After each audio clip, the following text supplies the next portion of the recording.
Hello guys, welcome back IS Bharat YouTube channel. Today we are here to see the complete The Hindu newspaper analysis and editorial discussion. दोस्तों आज date है 10 जून 2023 और आज हम the Hindu का complete newspaper देखने वाले हैं और एडिटोरियल डिस्कशन भी देखेंगे। जय हिंद दोस्तों, आगे बढ़ने से पहले मैं आपको बता दूं, अगर आपको इस वीडियो का पीडीएफ लिंक चाहिए तो आपको IS भारत 2024 यूपीएससी 2024 के टेलीग्राम चैनल पे जाना पड़ेगा, जहां आपको इसका पीडीएफ मिल जाएगा और आपको डेली बेसिस पे बहुत सारे करंट अफेयर के नोट्स और इंपॉर्टेंट नोट्स भी मिल जाएंगे बहुत सारे एग्जाम्स के पर्सपेक्टिव से। चलिए अपने वीडियो में आगे बढ़ते हुए आपको बताते हैं। कल मैंने आपसे क्वेश्चन पूछा था कि Mount Abu where located in India, Mount Abu है कहाँ पर है इंडिया में, तो इसका किसी ने एक कमेंट किया था, उसने बताया था कि राजस्थान में। तो सही आंसर था, क्योंकि माउंट आबू ना राजस्थान में ही है। राजस्थान में एक पर्वत का नाम माउंट आबू है, जो राजस्थान का सबसे हाई पीक है। इनफैक्ट आप जैसे थंबनेल में देख रहे हैं, आप वीडियो में देखेंगे कि यहाँ पे ऑयल मिनिस्ट्री ने अर्ज किया है OMC to slash price, says benefit to the lower crud must pass to the consumer। इसका मतलब यहाँ पे क्या है कि जो मिनिस्ट्री है ना, वो क्यूरियस है कि भैया अब तो तेल सस्ता हो गया ना। जैसे कि पहले 100 रुपए पर बैरल था, $100 पर बैरल, अब उसके बाद 75 पे, अभी 75 पे चल रहा है, क्योंकि कुछ दिन पहले ये 70 पे ट्रेंड कर रहा था। 70 पे ट्रेंड करने से मतलब है इसका ये 70 पे था, लेकिन अभी जो सऊदी अरेबिया ने ना anonymously 1 million barrel per day का जो कट किया ना, उसने भी सभी से कहा कि आप सभी कट करो। देखिए सऊदी अरेबिया, इसने कहा भैया अपने ओपेक प्लस जो कार्टेल है ना, उनसे कहा कि भैया आप ना ऑयल प्रोडक्शन को कट करो, जिससे ना प्राइस इंक्रीज होगी और मार्केट में हम लोगों को अच्छा पैसा मिलेगा, अच्छा प्रॉफिट मिलेगा इसकी वजह से। लेकिन इन्होंने तैयार नहीं हुए कि भैया 2024 के बाद ही हम कट करेंगे, क्योंकि हर जगह मंदी देखने को मिल रही है। क्योंकि भैया जो तेल पैदा करता है उसके वहां भी मंदी आती है। जब बाहर दुनिया में स्लो ग्रोथ ही नहीं रहेगी तो चीजें और भी डाउन हो जाएंगी और ज्यादा कंजप्शन, फिर आप रेट का 150 कर दोगे। इन्होंने मना कर दिया भैया 2024 तक नहीं करेंगे। तो यहाँ पे सऊदी अरेबिया ने अनॉनिमसली कहा कि भैया अब आप मत करो, मैं तो कम करूंगा। इन्होंने कहा कि भैया हम 1 million barrel per day cut करने वाले हैं। कब से? जुलाई से, जो हमारा जुलाई से इनिशिएट हो जाएगा। इसकी वजह से जो $70 पे पर बैरल पे ट्रेंड कर रहा था, वो कहां पहुंच गया अब? 76 पे करंट में। तो इतना इंक्रीज देखने को मिला, लेकिन ये भी बहुत कम है। इसके हिसाब से अगर हमें देखेंगे तो हमारे यहाँ इंडिया में जो तेल का प्राइस है ना, वो 96 97 पे ट्रेंड कर रहा है। क्यों कर रहा है? ये चीजें OMC प्लस और जो ये सरकार का जो कार्टेल है ना इंडिया में, ये ज्यादा इफेक्ट करता है। क्योंकि इस तेल को जिस रेट पे है, क्योंकि अभी देखिए 110 मिलियन पर बैरल, $10, $100, 90, अभी धीरे धीरे आ गया। तब भी हमारे पास 100, 101, 196 से 95 से नीचे नहीं आए हम, इतना तेल सस्ता होने के बावजूद भी। तो सरकार जो टैक्स के रूप में पैसा लेती है ना, वो बहुत लेती है। और जो ऑयल प्रोडक्शन कंपनीज हैं, उनके प्रोडक्शन में बहुत ज्यादा प्रॉफिट होता है। तो भैया उनसे भी कहिए कि भैया इनको जो तेल है ना, ONGC हो गया, हिंदुस्तान पेट्रोलियम, इंडियन ऑयल हो गया, तो इन सबको कहा है कि गवर्नमेंट ने कंज्यूमर को भी तो आप इसको पास ऑन करो। इतना ज्यादा प्राइस डाउन है, लेकिन आप इतना कंज्यूमर को प्रॉफिट नहीं दे रहे हो। इसके ऊपर सरकार उनसे कहा है, मिनिस्ट्री ने, यस ये जो लोअर प्राइस का बेनिफिट है ना, ये अपने तक मत रखो यार, सरकार को मत दो, ये कंज्यूमर को भी पास ऑन होनी चाहिए। जिससे जो इंडिया में अभी ये देखोगे कि पिछले महीने 8% का इंक्रीज आया है back to the year.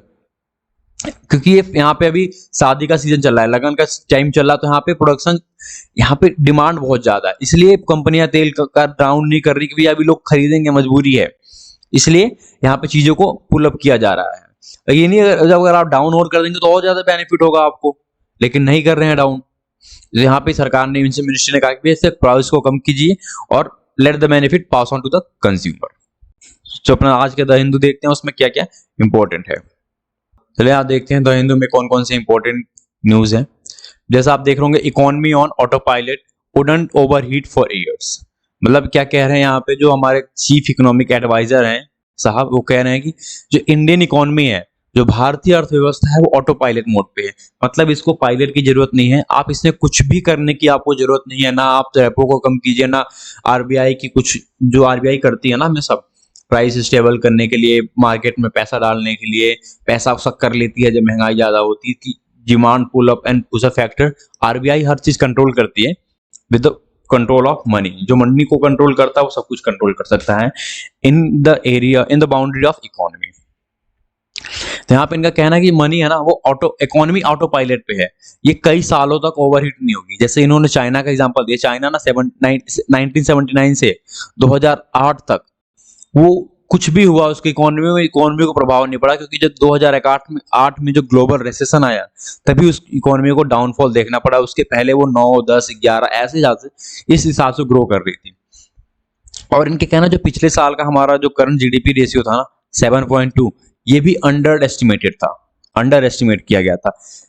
The Indian economy is now on autopilot, इनका कहना है। GDP to grow 6.5% to 7% from 2023 to 2024 to 2019 to 30 even without reforms. कह रहे हैं कि अगर इस बार इकोनॉमी में कोई रिफॉर्म ना हो, कोई बदलाव ना हो, उसके बावजूद भी अपनी इकोनॉमी 2030 तक 6.5 से 7% की एवरेज से हमेशा ग्रो ही करती रहेगी। इसमें कोई डाउन टाउन देखने को नहीं मिलेगा। Reform of the factor making skilling ecosystem could to 7.5% और इवन 8। कह रहे हैं अगर रिफॉर्म किया जाएगा, अगर इसमें रिफॉर्म का कुछ फैक्टर है जो रिफॉर्म से इसमें और ज्यादा एडवांसमेंट किया जा सकता है, उसकी वजह से इकोनॉमी में 7.5 से 8% तक का ग्रो देखने को मिलेगा।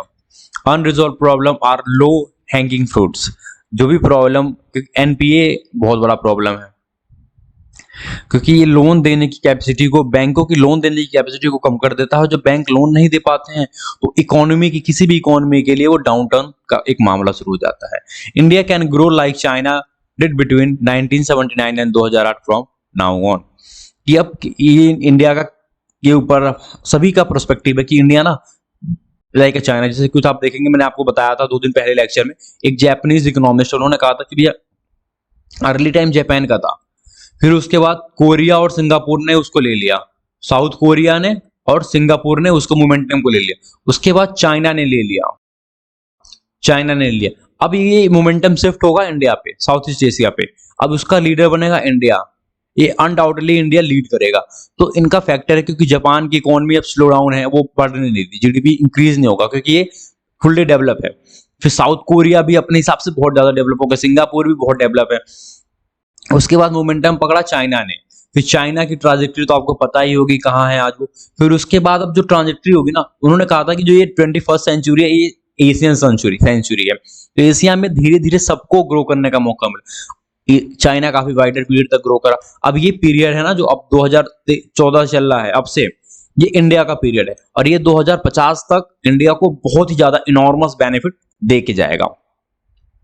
यहाँ पे इनके भी द्वारा ये कहा गया है, while the 7.2% GDP growth estimated for last year was higher than what many expected, mission Nageswaran said. इन्होंने कहा कि जो 7.2% से हम ग्रो किए हैं ना, ये भी कई लोगों के द्वारा बहुत कम एस्टिमेट किया गया था, और ये भी बहुत ज्यादा है एस्टिमेशन से। Between now and 2030, based on what we have done so far without even assuming that further reform will be done, I can say that we have the potential to grow because India is the developing nation। और यहाँ पे पैसों की उतनी जरूरत है ना जितनी किसी को भी नहीं है। हाउसिंग सेक्टर में सबसे ज्यादा पैसा यूज होगा, क्योंकि यहाँ पे बहुत ही पुराने घर और दोबारा रिनोवेशन पे जा रहे हैं, और ये पिछले आगे से 10 साल तक ये सारे घर रिनोवेट होंगे और मास स्केल पे घर बनाए जा रहे हैं, हाउसिंग डेवलपमेंट हो रहा है। Even the rural area take the most step. शहरों में तो घर नहीं बनाए जाएंगे ना, डेली नहीं बनते, लेकिन गांव में हर जगह घर बन रही है, और हर जगह इसका स्केल, क्योंकि बिकॉज ऑफ द, आप देखिए ना, एमएसपी बढ़ गया, और प्राइस ऑफ फार्मा सेक्टर की जो फार्मर्स हैं उनकी इकोनॉमी बढ़ गई।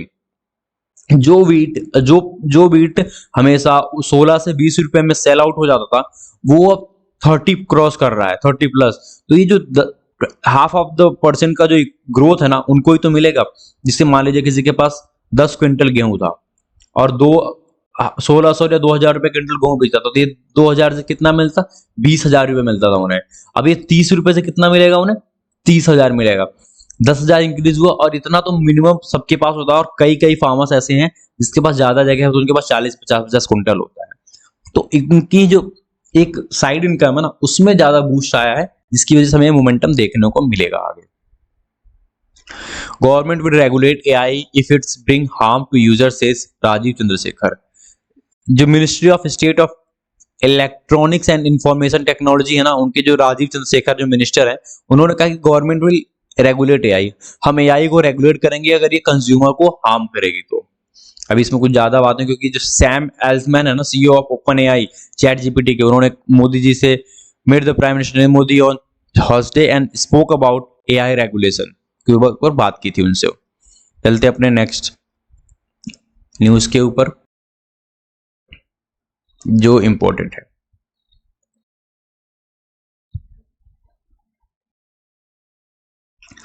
देखिए यहाँ पे बीजेपी की वजह से जो यहाँ पे रूरल पोल के ऊपर कंसर्न था ना, उसके ऊपर से कोलकाता हाई कोर्ट ने स्टेट इलेक्शन कमीशन से इसके ऊपर रिस्पांस मांगा है। बस यहाँ पे इसमें ये था इंपॉर्टेंट। और ये देखिए यहाँ पे take step to reduce traffic congestion in Nainital, high court ने कहा है।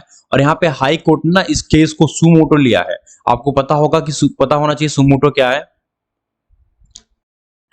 सुमोटो में पता क्या होता है, सुमोटो में ना अगर देखिए, अगर किसी न्यूज़पेपर में कोई आर्टिकल छपता है, किसी भी जगह कोई चीज सुनते हैं ना, अगर वो जज होते हैं, कोई भी जज किसी चीज को सुनता है और वो अपने आप ही केस को अटेंड करते हैं, मतलब इसके लिए कोई कोई पिटिशन फाइल नहीं होती, कोई पीआईएल नहीं होती, तो उसे सुमोटो कॉग्निजेंस कहा जाता है। उसको अपने आप ही जो जज होते हैं ना, वो पीआईएल फॉलो करके उसके ऊपर निर्णय देते हैं। यहाँ पे कहा गया taking suo motu cognizance of A PIL public interest litigation on the pressure of traffic in Nainital. Division bench of Chief Justice Bipin Sanghai and Justice Rakesh Thapyal said the issue must be addressed promptly. The court ordered replacement of cycle rickshaw with e-rickshaw in Nainital to address the problem of tariff congestion. The court also directed that parking arrangement and shuttle service for tourists be made in Kathgodam and Kaladhungi and encroachment should be remove from mall road. मतलब जो भी ये माल road है ना, यहाँ पे उसका encroachment खत्म होना चाहिए, जो ये आगे आगे इंक्रोच कर लेते हैं दुकानों को। और जो रिक्शाज है ना, उनको ई रिक्शा से रिप्लेस कर दीजिए, और कुछ पार्किंग की व्यवस्था कीजिए, जिससे ये सारी गाड़ियां रोड के साइड ना खड़े होकर पार्किंग में खड़ी हो, जिससे ट्रैफिक को ईजी हो पास ऑन करने के लिए। यहाँ पे देखिए Punjab government raise student deportation with issue with Canada. जो कनाडा ने अभी कुछ दिन पहले कहा था ना कि भैया जो बच्चे फेक तरीके से जो यहाँ पे सही से रजिस्टर्ड नहीं है, वो यहाँ पे जो आए हैं उनको हम इंडिया डिपोर्ट कर देंगे। उसमें से मेनली पंजाबीज हैं। तो यहाँ पे पंजाब गवर्नमेंट ने कुछ ज्यादा ही जल्दीबाजी दिखाई है कनाडा गवर्नमेंट को इशू रेज करने, क्योंकि ये कल के न्यूज में था और आज ही ये न्यूज आई है भी पंजाब गवर्नमेंट ने कनाडा से बात कर ली इसके ऊपर। Odisha CM remove minister secretary for poor performance. अभी तक उड़ीसा में ऐसा कोई सीन देखने को नहीं मिला था किसी को भी सीक्रेटली क्वालिटी पर्सपेक्टिव पे बाहर कर दिया जाए। ये फर्स्ट टाइम है कि उड़ीसा सीएम ने, जो चीफ मिनिस्टर हैं नवीन पटनायक, इन्होंने एजुकेशन मिनिस्टर रोहित पजारिया को हटा दिया है, ड्रॉप कर दिया है। तो यहाँ पे ये gave my best reacting to his removal from the ministry, mister Pujaria told reporter that he had given his best and he was perhaps not up to par. I would improve myself in any future assignment given me. इन्होंने कहा कि भैया जो मुझे दिया था मैं तो उस पर बड़ा खारा उतरना चाहा, लेकिन उनको लगता नहीं है कि मैं उस पर उतर पाया हूँ, तो उसके लिए मैं सॉरी बोलता हूँ। एंड मैं आपको अपने आप को इम्प्रूव करूंगा कि जो आगे मुझे असाइनमेंट मिले मैं उसे अच्छे से फुलफिल कर पाऊँ। क्योंकि जो नवीन पटनायक है ना, इनका भी स्टैंडिंग वैसे कि जैसे मोदी का गुजरात में था, मोदी जी का। ये भी लोन वॉरियर है उड़ीसा के। उड़ीसा को इन्होंने अर्थ से फर्श तक पहुंचा दिया है। उड़ीसा के पास कुछ भी नहीं था और आज उड़ीसा के पास वो हर चीज है जो दूसरे भी डेवलपिंग स्टेट्स के पास है इंडिया में। ये आपको पता होगा Kaveri authority meet on June 16, Mekedatu dam may not be discuss. Mekedatu dam may not be discuss. Mekedatu dam जो ये कर्नाटका ने कहा है कि हम इसके ऊपर मेकादूध डैम बनाएंगे और इरिगेशन पर्सपेक्टिव पे और इसका एनर्जी पर्सपेक्टिव से हम जिसका यूज करने वाले हैं, उसके खिलाफ तमिलनाडु अपोज कर रही है और तमिलनाडु वे फॉरवर्ड देख रही है कि किस तरह से इसको वो कोर्ट में चैलेंज कर सके। यहाँ पे बस इसकी बात है, क्योंकि वहां पे देख रहे हैं कि इसको किस तरह से हम कोर्ट में घसीटे, जिसमें कोर्ट में घसीटने के बाद इसका निर्णय तो खत्म ही हो जाएगा। और 2000 Kaveri water dispute tribunal of February 5, 2007 which was affirmed by the Supreme Court, जो सुप्रीम कोर्ट के द्वारा से अफर्म किया गया 2018 में। Besides that, state had been consistently opposing any attempt by Karnataka to raise the issue. A year ago, Solicitor General Tushar Mehta gave his opinion in the favor of the authority discussing the project, which the state approached the court. यहाँ पे court में जाने का निर्णय तमिलनाडु का है, क्योंकि यहाँ पे जो वाटर मैनेजमेंट क्राइसिस है ना, क्योंकि कावेरी वाटर को लेके ना बहुत सारे डिस्प्यूट हुए हैं कर्नाटका तमिलनाडु के बीच में, क्योंकि ये वाटर जो है ना बहुत ही एफिशिएंट वे से बिहेव करती है, क्योंकि कर्नाटका को, पूरे कर्नाटका को छोड़ते हुए भी तमिलनाडु में जाती है और इसका पानी का यूज हर कोई अपने हिसाब से करना चाहता है। यहाँ जो कर्नाटका के वाटर मिनिस्टर है ना, वाटर और इरिगेशन मिनिस्टर शिव कुमार, उन्होंने कहा है कि ये तमिलनाडु ना बिना बात के इस मैटर को हीट अप कर रही है और इसमें कुछ ऐसा मुद्दा नहीं है जिसको हीट कर जाए, हम बस इस पे डैम बनाना चाहते हैं जो पानी का हम अच्छे से यूज कर पाए। Child among 3 killed in Dhanbad illegal mine collapse, कुछ 3 लोग और एक 10 साल का बच्चा इसमें मर गया क्योंकि ये इलीगल माइन थी जो कोलैप्स हो गई। Madras high court set aside DGFT ban on import of dogs, मतलब मद्रास हाई कोर्ट ने बैन लगाया कि भैया आप कोई भी कुत्ता विदेश से इंपोर्ट नहीं कर सकते, एक्सेप्ट डिफेंस पर्सनल ही केवल कुत्ते का इंपोर्ट कर सकते हैं, वो भी सिक्योरिटी पर्पस के लिए जो भी कुत्ते होंगे। यहाँ पे ये application 2000 trade April 2016 notification imposing a ban on import of dog in the other country into the country. 2016 में ही 25 अप्रैल 2016 में DGFT director general of foreign trades ने डॉग्स इंपोर्ट पे बैन लगा दिया था। DGFT has ordered the only dog that had been used as pet by the importers abroad, canine required to research by R&D organization and animals required for internal security of the defense and police state could be imported। मतलब police वाले और defence personnel और security purpose के लिए ही कुत्तों का import होगा, otherwise किसी भी कुत्ते का इंपोर्ट इंडिया में नहीं होगा। इसके ऊपर justice Anita Somnath held that notification has been issued without necessary scientific study and due diligence as called for. The verdict was delivered while allowing a batch of 3 writ petitions filed by the Kennel Club of India KCI, Madras Canine Club MCC and India's Visual Dog Lover CR Bharat Krishnan Bhatt, who insisted on allowing import of dogs to be used as pet for participating in dog show and for ethical breeding। उन्होंने कहा कि dog का import को खोल देना चाहिए क्योंकि हम इससे जो डॉग शोज होते हैं इंडिया में और जो इथिकल ब्रीडिंग हो उसको बढ़ावा देना चाहते हैं। उसके ऊपर से ट्रिगर ऑफ नोटिफिकेशन हो गई। जज ने कहा, जज pointed out that the trigger of the DGFT's notification was a letter written on December 1, 2015 by the Union Minister of Women and Child Development Menaka Sanjay Gandhi to the Department of Animal Husbandry and Dairying and Fisheries। The copy of the letter marked of the DGFT sought a blanket ban on import of dog। Dog पे लगा दिया शायद, तो इसके लिए उन्होंने ये reason दिया कि वे इसकी वजह से ना जो नेटिव स्पीसीज हैं, जो भारतीय कुत्ते हैं, उनकी थ्रेट है, उनकी नस्ल ही खत्म हो जाएंगी। On the fear of a possible threat to the native species due to the import of dog. भैया जब विदेशों से कुत्ते ही मंगाए जाएंगे तो भारत की नस्लें खत्म हो जाएंगी। और ये चीजें वहां पे इसका बैकिंग पोजीशन से इसका एक बयान दिया गया था। Embargo on the import of foreign dogs for commercial purpose by ensuring, of course, that such a commercial purpose are regulated by the state and are ethical। The judge directed the Tamil Nadu government to formulate within 8 weeks a set of a regulation for commercial breeding of dogs and place them before the court against 5 अगस्त। मतलब तमिलनाडु के को director Tamil Nadu government को जज ने direct किया है कि भैया आप एक चीज को सेट कीजिए, रेगुलेशन बनाइए जिसमें कमर्शियल ब्रीडिंग को कुत्तों की कमर्शियल ब्रीडिंग के लिए एक चीज बनाई है, उसको आप रिपोर्ट करिए हमें 5 अगस्त से पहले। यहाँ पे ये चीजें बात हुई है, यहाँ पे एग्जांपल दिया गया भैया हम कुत्ते मंगाएंगे, वो पालतू जानवर पालतू के लिए मंगाते हैं, पालने के लिए मंगाते हैं, और उनका कमर्शियल ब्रीडिंग करने के लिए जो हम उसका व्यापार कर सकेंगे रोड शो के लिए। उसके ऊपर से यहाँ पे कॉग्निजेंस लेते हुए मद्रास हाईकोर्ट ने उनसे कहा है कि भैया आप लोग इसका कुछ ड्यू डिलिजेंस हमें दीजिए, जो 5 अगस्त से पहले हमें इसका एक रिपोर्ट फाइल चाहिए।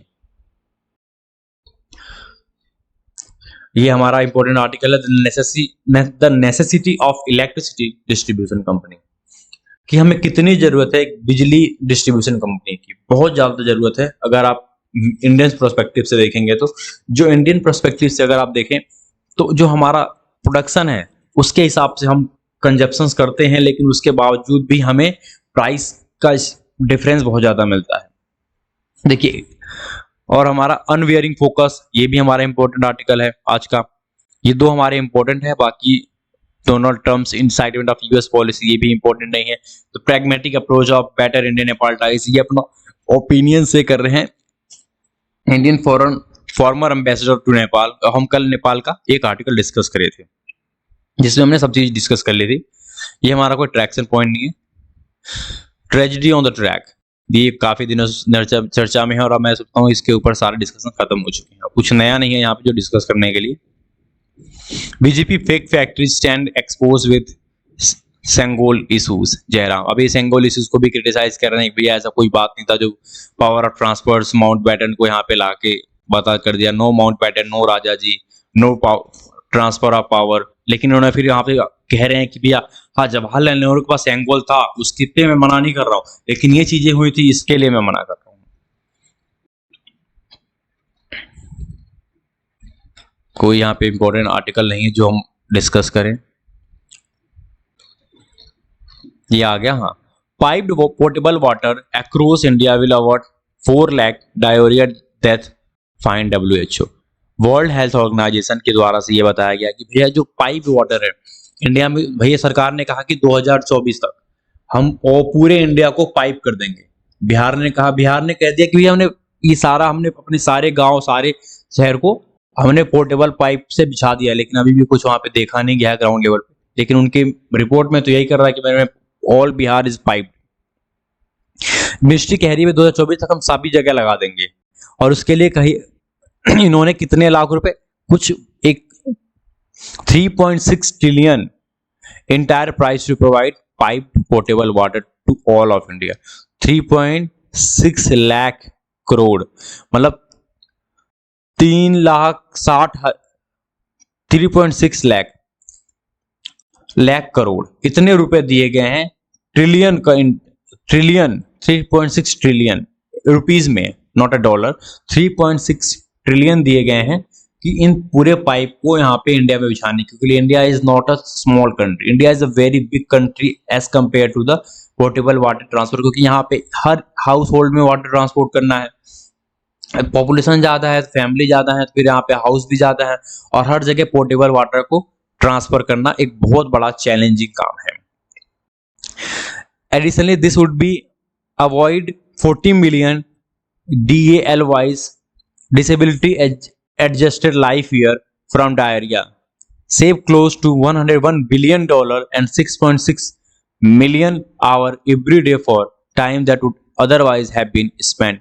मतलब जो यहाँ पे जो राजस्थान की जो रूरल एरियाज है उसमें लोग इतना टाइम स्पेंड करते हैं ना, और MPs में महाराष्ट्र में ये लोग पानी लाने के लिए जितना टाइम स्पेंड करते हैं, उसमें अपना वो 66 मिलियन आवर, मतलब 66 मिलियन घंटे, मतलब 660 करोड़ घंटे वो खर्च कर देते हैं केवल पानी लाने में। 101 बिलियन से 660 घंटे, मतलब इतना ज्यादा इमेंसली हम 1000 घंटे से ज्यादा 1000 करोड़ घंटे से 660 घंटे हम केवल पानी लाने में खर्च करते हैं। इस टाइम को हम बचा सकते हैं उस टाइम में, अथॉरिटी के वहां पे ये द्वारा कहा गया है। Currently about 12.3 crore rural household और 62% है pipe water connection up to 3.2 crore, मतलब जो बताया गया कि 12.3 करोड़ रूरल हाउस होल्ड, मतलब 12.5 करोड़ के आसपास के जो ग्रामीण घर हैं उनको हमने पाइप वाटर कर दिया है, जो टोटल के 62% है, और 16.6% from 2019 when the scheme was launch. ये स्कीम 2000 देखिए यहाँ पे इसका कंप्लीशन बताया गया है 2024 में कंप्लीट होगा और ये 19 से चलाया जा रहा है 2019 से। अभी तक इसमें 62% की कवरेज हमारे पास है और अभी भी हमें 38% की कवरेज लेनी बाकी है। A fully functional tap water connection is defined as a household getting at least 55 liter of per capita per day of potable water all through the year। मतलब पूरे साल 55 लीटर पर कैपेसिटा के हिसाब से उनको पानी मिलेगी। The WHO study is an extrapolation and doesn't compute the number of diarrhea death aborted। मतलब डायरिया जो ये क्या ना गर्मियों में डायरिया होता है क्योंकि यहाँ पे पानी की कमी की वजह से और पानी के साफ ना होने की वजह से ये प्रॉब्लम्स ऑकर होती है और डायरिया से ही 4 लाख लोग मर रहे हैं इंडिया में। Currently a portable water connection is being provided every second और आज की सरकार का कहना है कि आज के डेट में हर सेकेंड हम एक वाटर कनेक्शन प्रोवाइड कर रहे हैं। 5 state including Gujarat, Telangana, Goa, Haryana and Punjab and 3 union territories Andaman Nicobar, Daman Diu, Dadra Nagar Haveli and Puducherry have reported 100% coverage. इन जगहों पे 100% कवरेज हो चुकी है जहां पे फुल्ली टैप वाटर फंक्शन हो चुका है पूरे स्टेट्स में और यूनियन टेरिटरीज में। 98% फॉलोड बाय बिहार एट 96%। मतलब हिमाचल प्रदेश में 98% है और बिहार में 96% कनेक्शन दे दिया गया है। Also post to achieve situation in near future और इन सिचुएशन को सभी कंप्लीट कर लिया जाएगा। Every dollar invested in sanitation intervention gives a $4.3 return in the form of reduced health area cost। मतलब कि इन्होंने कहा कि जितने भी हम इन्वेस्टमेंट होते हैं ना वो कहीं ना कहीं वाइस वर्सा हमें रिप्लिकेट करती है। देखिए इन्होंने कहा जितना डॉलर खर्च करा है सैनिटेशन वर्क में इंडिया में उस $1 पे हमें $4.3 का सेव हुआ है, हमने कमाया है। मतलब ₹1 खर्च के हमने ₹4.5 के आसपास कमाया है क्योंकि वो ₹4.5 कमाया है इस तरीके से क्योंकि उसकी वजह से जो हेल्थ बेनिफिट होता था ना वो हुआ है और जिसकी वजह से लोगों का जो खर्चा होता था हेल्थ पे वो बचा है और वो गवर्नमेंट स्कीम्स के थ्रू खर्च होते थे, गवर्नमेंट्स के खर्च होते थे। मतलब लोग क्या गवर्नमेंट हॉस्पिटल को ऑप्ट करते थे उसी वजह से, जिसकी वजह से सरकार का उतना रुपया बचा है। तो सरकार का बचना का मतलब सरकार ने उतना रुपया कमाया है बाय द अदर मीन। और इसकी वजह से भी अगर टैप वाटर और प्योर वाटर कनेक्शन हर गांव और हर क्षेत्रों में दिया जाएगा ना तो लोगों को हेल्थ बेनिफिट होगा जिससे लोगों में बीमारियां कम होंगी और सरकार का पैसा कम खर्च होगा on the matter of A health और सरकार उन पैसों को कहीं और खर्च कर पाएगी। चलिए अपने नेक्स्ट आर्टिकल पे मूव करते हैं। ये देखिए आज का सबसे बड़ा और सबसे इंपॉर्टेंट आर्टिकल तो मुझे लगता है यही है। Russia deploy nuclear weapon in Belarus. मतलब देखिए ना 1991 में जब सोवियत का डिसइंटीग्रेशन हुआ तो उसके बाद से ऐसा कोई मूव नहीं देखा गया कि जहां पे रशियंस ने अपने न्यूक्लियर वेपन को किसी और कंट्री में भेजा हो, क्योंकि सोवियत यूनियन में जितना भी पार्ट था उन सब में पहले यूक्रेन में भी कई सारे न्यूक्लियर प्लांट थे क्योंकि Ukraine also is a part of the Soviet union. Belarus ये क्या नाम है आज के डेट में अफगान, अजरबैजान, ये सारे देश बड़े बड़े देश जो है ना ये पार्ट ऑफ द रसिया थे, सोवियत यूनियन थे। और ये डिसइंटीग्रेट होने के बाद अकेला सोवियत यूनियन 17 स्टेट में टूटा था और 17 में सबसे जो बड़ा था ना वो रसिया था। उसके बाद अजरबैजान ऐसे कुछ कंट्री है, Kazakhstan is the major country after the Russia. और उसके बाद से देखिए यहाँ पे एक रिस्पॉन्स आई है कि Russia develop nuclear weapon in Belarus in July. इस जुलाई में रसिया अपना जो न्यूक्लियर वेपन है उसको बेलारूस में डिप्लॉय करने जा रही है क्योंकि ये दिखाना चाहते हैं कि भैया हम पीछे नहीं उठ सकते। इस टाइम जो लड़ाई चल रही है ना after the second world war ये सबसे लंबी लड़ाई है जो 15 महीनों तक लगातार चल रही है। The 15 month continued, more than 15 महीने हो चुके हैं इसके। The biggest land war in Europe since World War II। यहाँ पे कहा गया है कि जो दूसरा वर्ल्ड वॉर था ना उससे ज्यादा अभी तक कोई भी ऐसा युद्ध नहीं चला था। ये अकेला युद्ध है जो वर्ल्ड वॉर 2 के बाद इतना लंबे समय तक जो जमीन पे लड़े थे चला है। और इसको यहाँ पे रसिया की अभी स्टेबिलिटी की सवाल है। अगर रसिया यहाँ से बैक लेती है तो उसकी क्रेडिबिलिटी जो है ना वर्ल्ड में वो खत्म हो जाएगी क्योंकि ये पीछे हट जाएगा तो, क्योंकि एक छोटे से देश से हार नहीं सकता। और यूक्रेन हटना नहीं चाहता क्योंकि उसके पास अपने दम तक और अपनी जमीन की लड़ाई है तो वो भी हटना नहीं चाहता। तो यहाँ पे जो यूक्रेन को बैक कर रही है ना नाटो बैक कर रही है, नाटो नाटो यूक्रेन को बैक कर रही है कि भैया मैं आपको हथियार दे रहा हूं, आप लड़ते रहो। तो उसके ऊपर डेटरेंस शो करने के लिए रसिया अपना न्यूक्लियर वेपन बेलारूस भेज रही है, क्योंकि भैया अगर आगे चल के नाटो को लगेगा कि रसिया थोड़ा वीक हो गया है, कमजोर हो गया है और यूरोप से उसकी पकड़ हट रही है, तो वो रसिया पे अटैक भी कर सकता है। साथ मिलके अटैक कर देंगे तो रसिया अकेला डिफेंड नहीं कर पाएगा। Russia is not that position to defend himself on the war against NATO. अगर नाटो उसके अगेंस्ट में वॉर करती है तो रसिया डिफेंड नहीं कर पाएगा, उसके पास लास्ट ऑप्शन न्यूक्लियर वेपन बचेगा। तो उस चीजों को डेटर करने के लिए वो अपना पॉइंट बेलारूस में रखे, क्योंकि बेलारूस से रसिया के बहुत अच्छे संबंध है। Leading NATO countries says they will support Ukraine and help it defend itself for as long as it take from what keeps cast as an imperial style land grab by Russia। कि मतलब जितना time भी लगेगा ना Ukraine को, उतने time तक हम यूक्रेन की हेल्प करते रहेंगे, ये नाटो का कहना है। Mister Putin cast the war as a battle of Russia's on survival in the face of what he says is an ever expanding NATO. उन्होंने कहा था कि अगर इसके बाद से नाटो का एक्सपेंशन रुक जाएगा अगर ये जीतेंगे, अगर ये नहीं जीतेंगे तो whole of Euros is a part of NATO, उसके बाद ये कुछ नहीं कर पाएंगे। Mister Putin nuclear move is being watched closely by both US and NATO allies. और क्योंकि ये एक छोटा मोटा नहीं बहुत बड़ा इशू है, क्योंकि जिस देश के पास न्यूक्लियर कैपेबिलिटी नहीं थी उसके न्यूक्लियर हथियार देना ये छोटी मोटी बात नहीं, बहुत बड़ी बात है। ये बैकफायर तो नहीं, लेकिन बैकफायर भी कर जाए कुछ कह नहीं सकते। In near future Russia China ties offer globally stability. यहाँ पे रसिया जो चाइना के टाइज है ना, जो रसिया के जो लीडर हैं अभी के जो चीफ हैं स्टेफ वेरली ग्रिस्नमोव, ये जो भी यूक्रेन में वॉर चल रहा है उसको भी देख रेख कर रहे हैं। और उनका एक स्टेटमेंट आया कि भैया जो रसिया और चाइना है ना वर्ल्ड को स्टेबिलिटी प्रोवाइड करेंगे, क्योंकि जो चाइना का इंक्लूजन है विद रसिया वो अप्रोक्सीमेटली बहुत हाई है, क्योंकि China has military economy power, China के पास इकोनॉमी बहुत बड़ी है और वो अमेरिका को डिटर कर रहा है, क्योंकि इनका इकोनॉमी भी, और ये रसिया है जिसके पास मिलिट्री बहुत बड़ी लेकिन इकोनॉमी में ये हल्का है। ये दोनों साथ आ रहे हैं, साथ आने की वजह क्योंकि because both of the single enemy America की वजह से साथ आ रहे हैं। और ये अगर दोनों साथ आ गए, अगर रियल मायने में अगर ये साथ आते हैं तो ये बहुत ही बड़ा इशू पैदा कर देंगे अमेरिका के लिए, क्योंकि both have the might to deter America in any front, economically, financially, technologically, क्योंकि रसिया के पास टेक्नोलॉजी की कमी तो है नहीं। Government to clarify TCS on foreign spend. देखिए टीसीएस क्या है, जो टैक्स लगता है ना उसको बस की बात करें, tax collected at source, tax जो सोर्स से कलेक्ट किया जाएगा वो जो 5% था अभी तक उससे बढ़ाकर सरकार ने 20% कर दिया है। भैया जब टैक्स कलेक्शन होगा ना सोर्स से वो 20% हो जाएगा, क्योंकि आप बाहर स्पेंड करते हो तो वहां से 5% लेके आते हो, ये चीजें यहाँ पे नहीं बात होगी। That permit $2.5 lakh a year to send abroad. इसमें क्या है कि आपको $2.5 लाख मतलब $0.25 मिलियन ही आप एक दूसरे देश में भेज सकते हैं।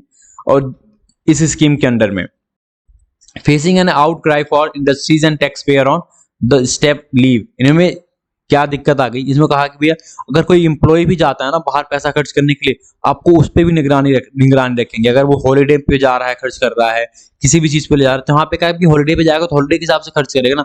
Everybody is aware of the issue and we are certainly going to come up with some clarification FAQ foreign frequently asked question जो इस टॉपिक पे है वो हम तुरंत उसका आंसर देंगे।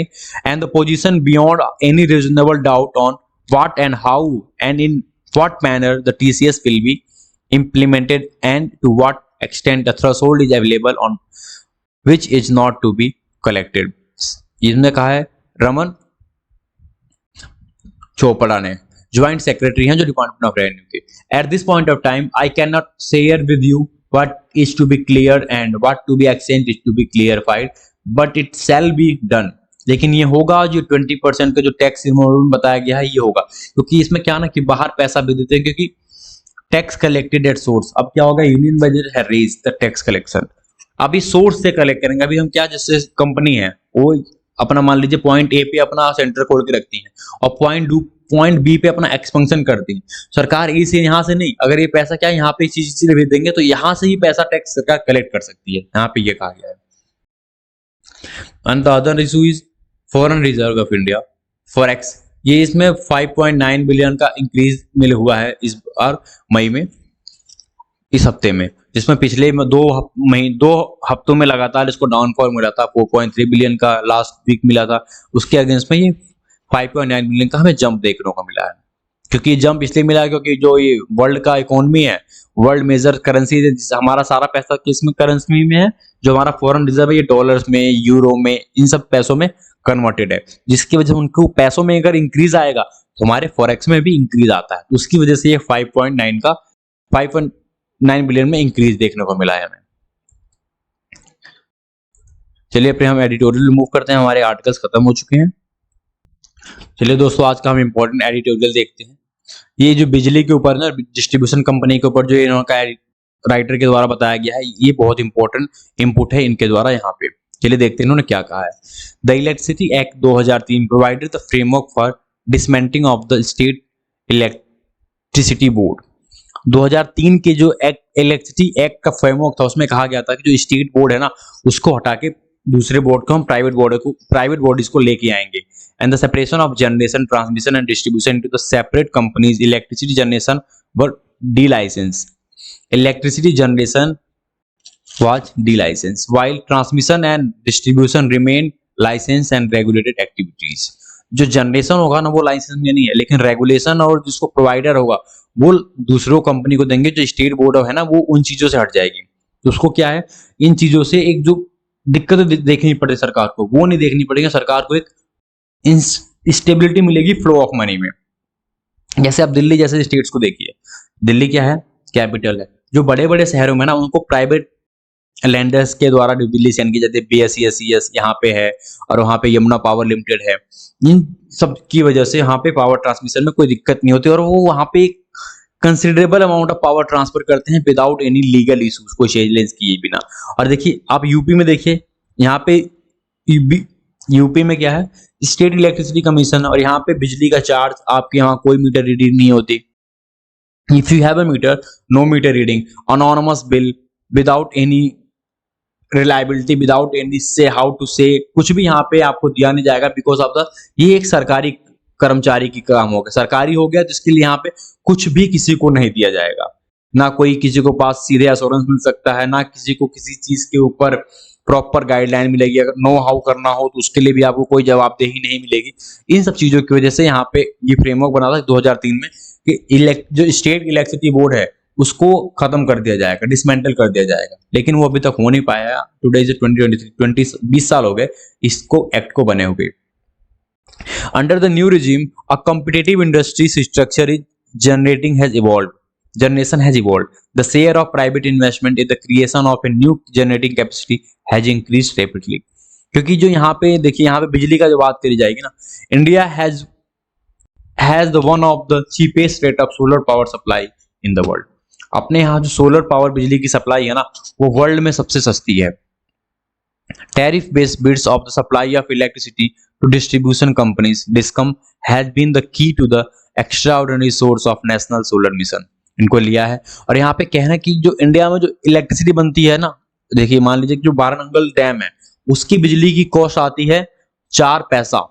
सेल कितने में होता है, 4 रुपए में, 4 रुपए पर यूनिट पे, और 4 पैसा पड़ता है तो कितने का, यहाँ पे 10% ज्यादा। लेकिन यहाँ पे सेल किस बेसिस पे होता है कि जो नए डैम बने हैं, जो नए सोर्स ऑफ पावर बनी है, जो ट्रांसमिशन के, जो एनर्जी के नए सोर्स बने हैं ना, उनकी जो कॉस्ट आती है ना उसके हिसाब से पूरे कॉस्ट को हम पर मान लेते हैं, बाकी को उसमें ऐड कर देते हैं, तो इमेंस प्रॉफिट होता है। लेकिन उसके बावजूद भी ये सारी चीजें दिक्कतें देखने को मिलती हैं। देखिए इसमें राइटर ने एक यूनाइटेड किंगडम का एग्जांपल दिया है कि वहां पे मीटिंग बुलाई गई, भैया सभी लोगों को मीटिंग बुलाई गई, कहा कि भी आपको एक रेगुलेशन दिया गया। राइटर ने जो यहाँ पे यूके का एग्जांपल दिया ना, तो यहाँ पे 1990 में एक बिजली की मीटिंग बुलाई गई। उनमें कहा गया कि जो सभी प्लेयर्स थे उनको कहा कि आप एक नेक्स्ट बिड सबमिट कीजिए जिसमें आप बताइएगा आप कितनी क्वांटिटी में बिल एनर्जी जो इलेक्ट्रिसिटी है उसको सप्लाई कर पाएंगे और किस रेट पे सप्लाई कर पाएंगे।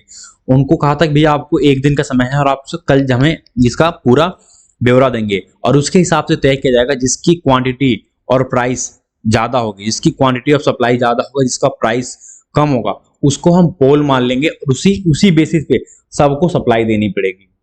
और ये देखिए यहाँ पे राइटर कह रहे हैं कि इसकी वजह से जो वहां पे स्ट्रॉन्ग कंसिस्टेंसी आई थी, strong consistency, even these were found to be unsuitable for India. जो वहां पे कंसिस्टेंसी आई ना इलेक्ट्रिक कंजम्पशन में, नए नए प्लेयर इमर्ज हुए और नए नए प्लेयर इमर्ज होंगे तो जो मार्केट में जब नई नई चीजें आएंगी ना, जब एक ही चीज को प्रोवाइड करने के लिए 10 लोग होंगे तो वहां पे कंज्यूमर को बेनिफिट होगा। कंज्यूमर किसको ऑप्ट करे, which one is more suitable for us, अपने सुटेबिलिटी के हिसाब से, अपने हिसाब से वो चीजों को देखेगा और एक्वायर करेगा। उसके हिसाब से कहा गया यहाँ पे इंक्लूडिंग ईरान इतनी अच्छी कंसिस्टेंसी देखने मिलेगी, लेकिन ये इंडिया में नहीं हो सकता क्योंकि इंडिया में नहीं होगा, क्योंकि यहाँ पे पावर जो है ना, power was being supplied from individual power plant, एक पावर प्लांट सप्लाई किया जाता है through the long term contract at price determined for each. As per the plan, depreciate the fixed cost component in the tariff decline. The older the plant, the cheaper the electricity. यहाँ पे क्या है, एक power plant से एक area में power supply होती है, चाहे वो कोई भी करे। तो जैसे जैसे नया पावर प्लांट बनेगा तो वहाँ पे हाई कॉस्ट हो जाएगी और पुराने पावर प्लांट की जो वो चीप कॉस्ट रहती है, तो उसके हिसाब से ये दिक्कत हो जाएगी। यहाँ पे price of electricity from the west most expensive plant which demand would be fully met, जिसकी डिमांड पूरी की जाती है। अगर कोई नया पावर प्लांट बना, अगर उसका पावर का कंजप्शन 4 रुपए पर आ रहा है ना, 4 रुपए को हम अपना पोल मान लेते हैं, उसके हिसाब से सारी बिजली उसी पे डिपेंड कर देते हैं। अदरवाइज हमें बहुत सारी ऐसी चीजें हैं जहां से हमें इन प्राइसों का, इस प्राइस का 10th टाइम लोअर देखने को मिलता है। जैसे 12 नंगल डैम होंगे जिसका 4 पैसा है, फिर कई सारे डैम होंगे जिसका 6 पैसा 4 पैसा electricity per capita, per unit electricity का कॉस्ट आता होगा। The distribution license has the universal service obligation of supplying electricity to meet the full demand of every consumer. हर कंज्यूमर का यहाँ पे डिमांड पूरा नहीं कर पाती, क्योंकि यहाँ पे जो स्टेट इलेक्ट्रिसिटी बोर्ड है ना, वो सरकारी है, सरकार के खिलाफ कोई मोर्चा करता नहीं है ज्यादातर, और चीजें सरकारी होने की वजह से वहां पे कुछ रेगुलेशन नहीं है, कुछ वहां पे कोई रेगुलेशनल बॉडी नहीं है, कोई डिसिप्लिन नहीं है, अबरी चीज वहां पे मर्जी से हिसाब चलती है। There has also been the milestone of a completion of a rural and household electrification और डिस्कॉम have been pivotal। अगर ये चीजें हो जाती, चीजें कैपिटलिस्ट सिस्टम में आ जाती, अलग अलग मार्केट प्लेयर निकल के आते, तो ये चीजें रूरल एरिया में भी देखने को मिलती कि बहुत सारे मार्केट प्लेयर आते हैं यहाँ पे चीजों को कंप्लीट करने के लिए। The Electricity Act give consumer with a load of 1 megawatt and above the right to open access, enabling them to buy electricity from whomever they choose to and pay the DISCOM only for the use of their distribution network and a cross subsidy surcharge। इसके बाद से देखिए India में क्या आया। पहले तो वो नॉर्मल सिस्टम था कि आपको एक तार मिल जाएगा, तार के आप इलेक्ट्रिसिटी कर और आपको फिक्स अमाउंट पे करना पड़ता था। अब उसके बाद से जो मीटरिंग सिस्टम आया, उसके हिसाब से क्या हो गया कि आपको 1 किलोवाट की लोड दी जाएगा। आपको लोड कितना, 1 किलोवाट का लोड मिलेगा, जिसके हिसाब से आप जितना अमाउंट खर्च करेंगे उतने ही अमाउंट का आपको पैसा देना पड़ेगा। आप ज्यादा करते हैं तो ज्यादा दीजिए, कम करते हैं तो कम कीजिए, और एक फिक्स्ड सरचार्ज उसके ऊपर लायबिलिटी कर दी गई थी। जैसे मान लीजिए कि ये है, अभी ये मीटर है, पहले लोग 500 600 पर मंथ का पे करते थे, तो वहां पे कितना करते हैं ये मैटर नहीं करता, आपको ये फिक्स अमाउंट पे करना है। आप या जीरो कीजिए या पे सारे पैसा का यूटिलाइजेशन कीजिए। लेकिन मीटर आने की वजह से, पावर स्ट्रक्चरिंग वजह से आपको 1 किलोवाट का लोड मिल गया, आप उसके बाद आप 50 यूनिट करते हैं, 10 यूनिट करते हैं, आपको एक फिक्स रेट ऑफ चार्ज से आपको उसका पे करना पड़ेगा। उसके ऊपर सरचार्ज और सर्विस चार्ज जो भी लगता वो एक लगेगा। यहाँ पे ये चीजें काफी अच्छी थी। And the explicit mandate in Electricity Act to the State Electric Regulation Commission to progressively reduce cross subsidies remain unimplemented.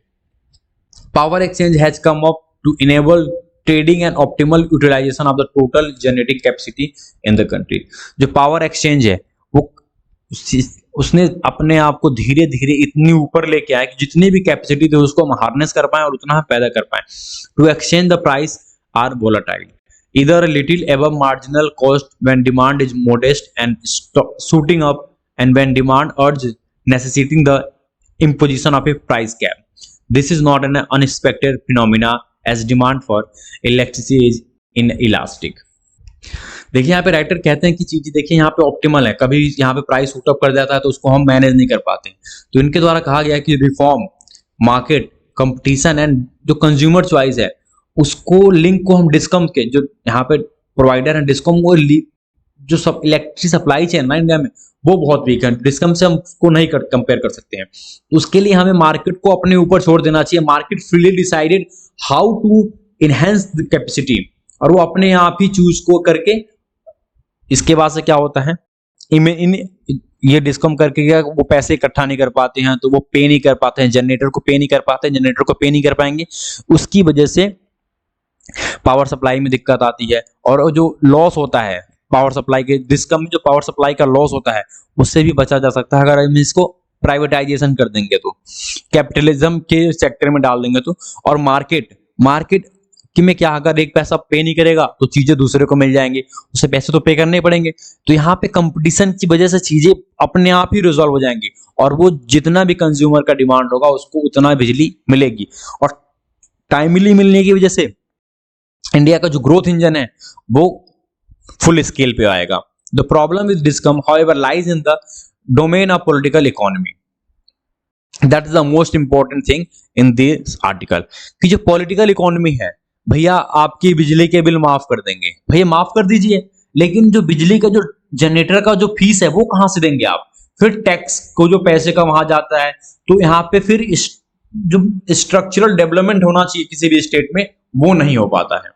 Because of this issue there is the one of the major backlash of any economy. Foremost here is an inability to regulate in the state to determine the cost effective tariff. इसकी वजह से हम cost effective tariff नहीं ला पाते हैं। अभी कुछ दिन आप देखेंगे कि एग्जांपल ऑफ दिल्ली का देखिए, वहां पे केजरीवाल गवर्नमेंट ने क्या करा था, टैक्स बिल्कुल बिजली फ्री कर दी थी। मोर देन 2 ईयर वहां पे कोई बिजली का बिल नहीं आता जिसके 100 यूनिट से कम का कंजप्शन था, और जिसका ऊपर था उसकी बिजली का बिल आधा कर दिया था। तो कुछ चीजें आप आम आदमी पार्टी से गवर्नमेंट ने भी की हैं, वो अच्छी की हैं, और उसको देख के ऑल इंडिया को, पूरे देश को देख के उन चीजों में सुधार लाना चाहिए। लेकिन ये चीजें मैंडेटरी नहीं, क्योंकि दिल्ली जो है ना वो फुल सिटी है और पूरी तरह से डेवलप है। एक तरह से देखेंगे अगर डेवलपिंग कंट्रीज में देखेंगे, अगर दिल्ली एक अलग नेशन होता, दिल्ली पूरा डेवलप होता। वहां पे टैक्स पेयर हाई है, हर चीज ज्यादा है और हर चीज से उसको बेनिफिट वहां पे कर सकता है, क्योंकि जो जहां पे रूरल इकोनॉमी इतनी बड़ी हो वहां पे चीजें करना थोड़ा मुश्किल हो जाता है। Investment in getting capacity has been taken place primarily on the strength of long-term public-private with the DISCOM. Financing equity as well as the debt are de-risked by this PPA, which have implicit guarantee of the state. The energy transition of a renewable is accelerating and the reliability of power supply is increasing. मतलब जो renewable power plant है ना, उस पे जो उनकी पहुंच है वो बढ़ रही है, क्योंकि आज के देखेंगे तो हमारा 16% ऑफ इलेक्ट्रिसिटी केवल रिन्यूएबल से पैदा हो रहा है, जो बहुत ही अच्छा एक आउटकम है in the prospective of India's energy meet. While with the DISCOM this edifice would collapse and without new investment we may face power shortage again. हम इसमें अगर नया हमें इन्वेस्टमेंट देखने को नहीं मिलेगा तो हमें पावर शॉर्टेज मिलेगा, जो एनर्जी लॉस होगा डिस्कम के द्वारा जो ट्रांसमिट किया जाता है उसमें हमें एनर्जी लॉस को देखने को मिलेगा, जिससे हमें फिर से एनर्जी शॉर्टेज का फेस करना पड़ेगा। UK did not see significant demand growth, United Kingdom में कोई डिमांड ग्रोथ देखने को मिलती, and the consequent need to new generating capacity after a new dispensation come into place. However the driver there energy transition the state had to invite bid for renewable energy. और United Kingdom में energy को bid करने के लिए, बढ़ाने के लिए यहाँ पे रिन्यूएबल एनर्जी जो प्राकृतिक संसाधनों से पैदा, जैसे कि विंड, हवा, सनलाइट, इनसे जो, और डैम, पानी, इनसे जो बिजली पैदा की जाती है ना, उसके ऊपर बिड हुआ है कि भैया इसको बढ़ाएंगे। The war in Ukraine had to ironically consequences emitting from dogmatic faith in the deregulated market. Electricity price went up many times due to the inelasticity of electricity demand. Government had compelled to give cash support for lifeline consumption, profit energy companies and reach record high, and government had to impose tax on their windfall profit. और देखिए यहाँ पे क्या होगा, सीधे सीधी बात है, Ukraine की वजह से प्राइस सोर हो गया, यूरोपियन कंट्रीज में प्राइस का इंक्रीज हुआ। प्राइस इंक्रीज करने की वजह से गवर्नमेंट ने लोगों को कैश बेनिफिट दिया, भैया नगद पैसे दिए कि अपना आप इन चीजों को मेंटेन करिए। इसके नगद पैसे देने की वजह से क्या हो गया, प्राइस इंक्रीज से जो डिस्कॉम कंपनीज थी वहां पे उनको प्रॉफिट हुआ, जो इलेक्ट्रिसिटी प्रोवाइडर है, नेट प्रोवाइडर है इलेक्ट्रिसिटी की, क्योंकि यूनाइटेड किंगडम में जो सारा इलेक्ट्रिसिटी प्रोवाइड करते हैं ना वो प्राइवेट कंपनीज है, तो उनको प्रॉफिट हुआ। और उनके विंडफॉल जो प्रॉफिट हुआ, जो प्रॉफिट में जो सर्ज हुआ है, उसके ऊपर ने गवर्नमेंट ने टैक्स लगा दिया। सरकार का सिंपल सा कहना, भैया आप चीजें करिए, सर इन्होंने पैसे दिए पब्लिक को, पब्लिक ने दिए कंपनी को, कंपनी के ऊपर टैक्स लगा के सरकार ने पैसे ले लिए। मतलब किस तरीके से, ये देखिए रोटेशन देखिए, इनकी चीज इनको मिल गई, इनको चीज इनको, जो जिसकी चीज थी जितना मिलना चाहिए था उनको उतना मिल गया, without any interference. And the earlier era, government would have considered imposing price control. Gordon Brown, the former prime minister, went so far to call for temporary nationalization. मतलब temporary nationalization का मतलब जो कंपनी है जो electricity provide करती हैं उनको nationalise कर दिया जाए। नेशनलाइज करने के बाद जो प्रॉफिट रहेगा ना वो सरकार के पास ही रहेगा, सरकार जितना चाहेगी उतना प्राइस को रिड्यूस कर पाएगी, जो पब्लिक को बेनिफिट होगा। The consequences of implementing the reform idea or doing away with the centrality of the DISCOM must be thought through. Lesson from the experiences of the last year in the UK should be analyzed. There are no quick fix, easy solution. कोई जल्दीबाजी नहीं है, लेकिन आप अगर UK को solution के देखेंगे ना वो बहुत ही प्रॉमिसिंग है, क्योंकि वहां पे जिस तरीके से सॉल्व किया गया इशू को वो बहुत ही अचीवमेंट और रिकॉग्निजेबल है। Unwavering focus, price stability is a public good and must remain a non-negotiable good. यहाँ पे राइटर के द्वारा कहा गया है जो अनवेयरिंग फोर्स है, जो हमें दिखती नहीं है, तो पब्लिक गुड के लिए ये बहुत जरूरी है और ये नॉन निगोशिएबल गोल है कि हम यहाँ पे इस गोल को निगोशिएट नहीं कर सकते किसी भी तरीके से और किसी के साथ भी। यहाँ पे जो रिजर्व बैंक ऑफ इंडिया ना, उन्होंने क्या करा अभी, रेपो रेट, आपको रेपो रेट क्या पता होगा क्या होता है। रेपो रेट जो मॉनेटरी पॉलिसी कमेटी है ये हमेशा बैठक करती है और इसमें कहा गया कि जो रेपो रेट को ना हम इंक्रीज नहीं करेंगे, इस बार जहां पे है वहीं पे स्टेबल रखेंगे, और इससे क्या होगा, जो मार्केट में इन्फ्लेशन है ना उसे कम होने में सहायता मिलेगी अगर रेपो रेट को हम टाइट कर देंगे।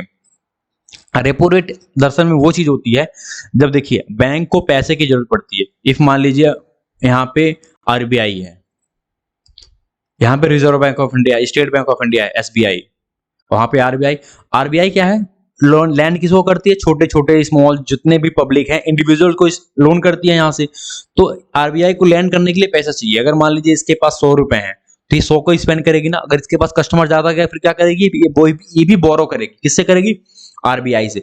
आरबीआई क्या है, लैंड बोरोवर ऑफ लैंड, जो लैंड करती है, lender of the public lander. RBI उनकी लैंडर है जो पब्लिक को पैसा लैंड करते हैं, लोन देते हैं। तो ये आरबीआई यहाँ पे जाएगी। अभी इसका 6.5 है मान लीजिए रेपो रेट, जो 6.5% पे इनको पैसा देगी, 5.5 है, साढ़े जो भी है, अभी क्या इसको देगी मान लीजिए 6.5%, तो इस पे लेके आएंगे। तो अभी ये क्या करेंगे अपना, फिर उसमें विंडफॉल जोड़े, पैसा जोड़ेंगे, 6.5 पे तो लेके आई हैं, तो इनका खर्चा कितना होगा, एस्टिमेट लगाएंगे, फिर उसके बाद ना पब्लिक को पैसा देंगे 7 या 8 या 9% पे, 10% जिस तरह से उनको देना होगा ये देंगे। अगर मान लीजिए ये 7.5 हो गया, गवर्नमेंट ने अपना रेपो रेट बढ़ा के 7.5 कर दिया, तो अब इनको कितने पे, अब इनको 7.5 रुपए पे देना पड़ेगा गवर्नमेंट को ना। फिर 7 रुपए पे लेके आएगी तो फिर वो 11 रुपए पे भी देगी इंटरेस्ट, आरबीआई लेके आएगी तो, क्योंकि जो आरबीआई है वो 7% चार्ज कर रही है, पहले ही 7% वो एसबीआई से चार्ज कर ले रही है। तो एसबीआई तो अपना प्रॉफिट देके अपना नुकसान तो करेगी नहीं, वो 7 पे लेके आएगी तो अपना प्रॉफिट जोड़ेगी, फिर अपने खर्चे जोड़ेगी, प्रॉफिट तो कुछ लेगी, उसके बाद आगे लैंड करेगी। तो वो सीधे डायरेक्ट कहाँ हो जाता है, वो पास ऑन कर देती है कंज्यूमर पे। अगर यही रेपो रेट अगर मान लीजिए 5% पे होता तो आरबीआई 5 पे लेके आती, तो वो 7 पे देती, 8 पे देती, तो सीधे बेनिफिट किसको, कंज्यूमर गेट द बेनिफिट। इसी वजह से यहाँ पे मॉनेटरी पॉलिसी कमेटी ने कहा है कि आरबीआई ना रेपो रेट को इंक्रीज नहीं करेगी, एंड सीधे, और ये चीजें हैं, reflect the rate setting panel assuring resolve to keep inflation front and center of its approach of the policy। जो इस बार मॉनेटरी पॉलिसी कमेटी के जो अप्रोच था ना वो फ्रंट से, सेंटर से इन्फ्लेशन के लिए था कि इन्फ्लेशन उनका प्राइमरी मुद्दा था। RBI governor Raghuram Shrikant Das was unequivocal in asserting that the best contribution of the monetary policy to economy stability to realize its potential is by ensuring price stability। मतलब जो मॉनेटरी पॉलिसी कमेटी का जो यहाँ पे ना पूरा पोटेंशियल है, वो किसी भी इकोनॉमी को प्राइस को स्टेबल करना ही उनका सबसे बड़ा काम है। The MPC recent unwearing focus on price stability is informed largely by the mandate to achieve consumer price index inflation target 4%। ये अपने सीपीआई इन्फ्लेक्शन को 4% पे टारगेट करना चाहती हैं। अपना देखिए यहाँ पे जो हम देखते हैं ना वो 4 प्लस और -2 है, मतलब 4% तो हमने सेटिंग कर रखा है गोल कि हम इतना हम इन्फ्लेशन देख सकते हैं, और +2 और -2 को हम देख सकते हैं। लेकिन देखिए ना 2022-23 में जो हमारा ये इन्फ्लेशन टारगेट जो हम यहाँ पे हमारे यहाँ थ्रेशोल्ड है 4% का, और +2 और -2 करके, तो हम -2 से नीचे नहीं जा सकते और +6 से ऊपर नहीं जा सकते। फिर वहां पे हमारा क्या इकोनॉमिक डिस्ट्रप्शन स्टार्ट हो जाएगा। तो हम अभी पिछले 17-18 महीने तक लगातार अपने थ्रेशोल्ड लिमिट 6% से ऊपर रहे हैं। तो अब आरबीआई चाहती है कि भैया अब इतने दिनों तक हम ऊपर रहे हैं तो कुछ टाइम तक हम नीचे भी रहे। 6% इन 20 ऑफ द 27 मंथ, मतलब 27 महीनों में 20 महीने तक हम 6% से ऊपर रहे हैं। टॉलरेंस जो हमारा 6% है, हमने अपर टॉलरेंस को क्रॉस किया था। मिस्टर दास ने कहा है कि भैया March and April showing 4.7 in the first month of the current fiscal year from the brushing 6.7 average pace at 2022-23 में 6.7 था जो इन्फ्लेशन था, और अभी 4.7 पे आया है। तो हम नहीं चाहते अगर हम रेपो रेट को इंक्रीज करके इसे थोड़ा और ऊपर ले जाएं, क्योंकि इकोनॉमी को थोड़ा इम्पैक्ट करेगी। अगर ये प्राइस स्टेबल रहा और 4 के आसपास घूमता रहा तो ये बहुत ही बेटर सिचुएशन होगा इंडिया को ग्रोथ करने के लिए। Retail price gain was still above the target and expected to remain so according to the RBI's projection of 2023 or 24. The MPC has forecast CPI inflation to average 5.1 over 12-month ending of March 2024। मतलब अगले 12 महीने तक ये 5% को average मान के चल रहे हैं 5.1 को, जो लास्ट ईयर 6.7 थी, और इसको कहां तक ले जाने का उम्मीद है, ये 4% पे चाहते हैं कि ये पहुंचे। Specifically, Mr. Das flagged the spectacle and temporal distribution of rainfall during the monsoon in the wake of El Nino condition। El Nino condition क्या है, इसमें क्या होता है, El Nino, La Nina, ये कंडीशन है, ये जोग्राफिकल कंडीशन है। ये इनकी वजह से ना बारिश को प्रभाव पड़ता है कि कितनी बारिश होगी, एक्सेस में बारिश होगी या रेनफॉल डेफिसिट होगा, ये चीजें यहाँ पे ये प्रोटेक्ट करती हैं। तो इसकी वजह से भी यहाँ पे प्राइस में अनस्टेबिलिटी आ सकती है, जिससे सीपीआई इंक्रीज हो सकता है। इसकी वजह से ऑलरेडी शुगर का प्राइस, राइस का प्राइस, कर्ड का price and volatile in the global financial market are upstake risk to the MPC. Monetary policy committee को इन्फ्लेशन जो प्रोजेक्शन है ना उसको ऊपर भी पहुंचा सकती है। आप करंट में देखेंगे तो पल्सेस के प्राइस कितने इंक्रीज हो गए हैं, शुगर प्राइस इंक्रीज हुआ पड़ा है। अगर बारिश सही टाइम पे नहीं आई तो इस अगले साल पैडी का प्राइस बहुत ज्यादा हो जाएगा, क्योंकि paddy totally dependent upon the rainfall. If rainfall is down, अगर रेनफॉल कम होती है ना तो पैडी की पैदावार भी कम होगी। पैडी की पैदावार कम होने से जो पैडी का प्राइस इंक्रीज होगा, तो पैडी ऐसी चीज है, देखिए पैडी और व्हीट दो ऐसी चीज जो एवरी कंज्यूमर, पूरा अगर मान लीजिए इंडिया है ना, तो इंडिया के सभी कंज्यूमर को इफेक्ट करती है एक साथ, क्योंकि उसका कंजप्शन कोई ना करे, उसका कंजप्शन के सभी उसका कंजप्ट करते हैं, और जहां पे हर कोई कंजप्ट करेगा तो सिंपल सी बात है हर कोई इफेक्ट भी होगा। Bank credit data shows the pace of growth in loan to industries, particularly the MSME and medium sector, slowed applicably last year। जो इतना ज्यादा इंटरेस्ट होने की वजह से 6.7% तो आरबीआई का रेपो रेट था, तो करंट सी बात है, क्योंकि आरबीआई किसी को लैंड करती नहीं है, क्योंकि वो बैंक को लैंड करती है इतने रेट पे। तो जितने भी छोटे प्राइवेट लैंडर है नीचे इसके, उन्होंने उसको ज्यादा पैसा उससे लैंड करेंगे, जिसकी वजह से एमएसएमई की जो लोन, जो मीडियम एमएसएमई और मीडियम सेक्टर था, micro small medium enterprises and medium sector, उनका जो लोन लेने का दर था वो बहुत कम था, जिसकी वजह से उन्हें ग्रोथ बहुत कम देखने को मिली।